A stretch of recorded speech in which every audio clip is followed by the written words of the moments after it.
Turns out you might be intuitive, Eric. I was trying to find my unmute button. I'm really good about Button. that.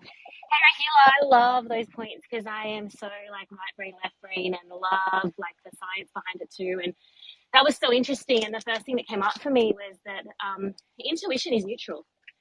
There is no heightened, um, heightened sort of extreme ends of feeling good or feeling bad. The way that your intuition speaks to you is so neutral. It almost comes like it's not an emotion, intuition at all. Like when Coach was saying about, go with your gut. And I always love, Eric, when you call it like what's got to do with it. And obviously, yes, I have. What's love got to do? Like pops into my I head know, all right? the time. That's your theme song in my head. It's like, yeah. But we can't confuse gut with feeling and intuition. Intuition is not always a feeling, and it doesn't always sit in your gut. Intuition comes in 6 different ways, like I mentioned before, and unlike what Rahila was talking about in terms of the brain science, unlike the way the brain works, intuition is spirit, and spirit works neutral. And spirit, we're spiritual beings having a human experience, and no matter what your God is or what your belief is, we all come from that one source of makeup. We're all made up of the same stuff. And in the end, there is the science and then there's the spirit. And the science is going to function in a way that humans are going to try and rationalize and make logic out of and understand. And to Rahila's point, and then with the intuition side, that's the spirit side. And spirit is neutral. Spirit doesn't have emotion. Spirit doesn't have ego, and humans do. And that's the difference. One of the differences between being a spiritual being and being a human being is that humans have ego and spirit does not.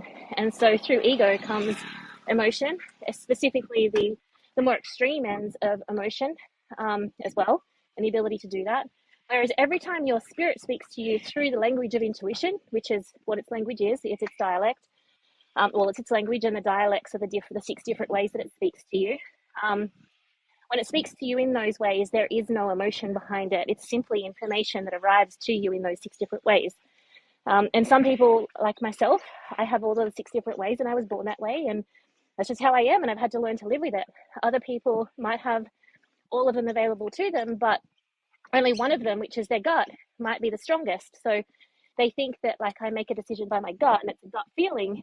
And then when I sit down and I explain to them, well, that's actually one of the ways that your spirit is speaking to you through your intuition, the language of intuition. And the dialect is clairsentient, which is speaking to you through your gut. It speaks to you in other feeling ways too, but most humans will sort of sum it up into a gut feeling. And what Coach was saying in terms of not making decisions, really quickly and taking those 3 days, I understand it, and I agree for most people, but with myself, I find that in my business, professional and personal actually, that I am so in tune to listening to my intuition. It's like having my own private, guidance that sits there.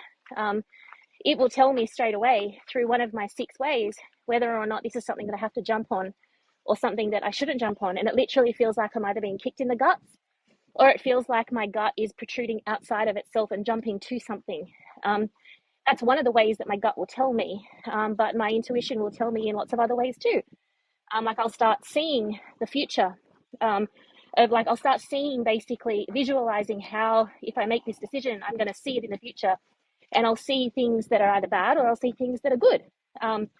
And there's the other 5 ways or the other 4 ways as well. But in terms of the brain science, one thing to know for everyone in the audience and everyone else is that your intuition is neither happy or sad or angry. It's not emotional at all. It has no extreme.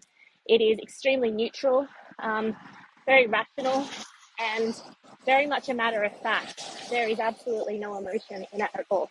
So I'm Tracy, and I'm going to try and find my mic button.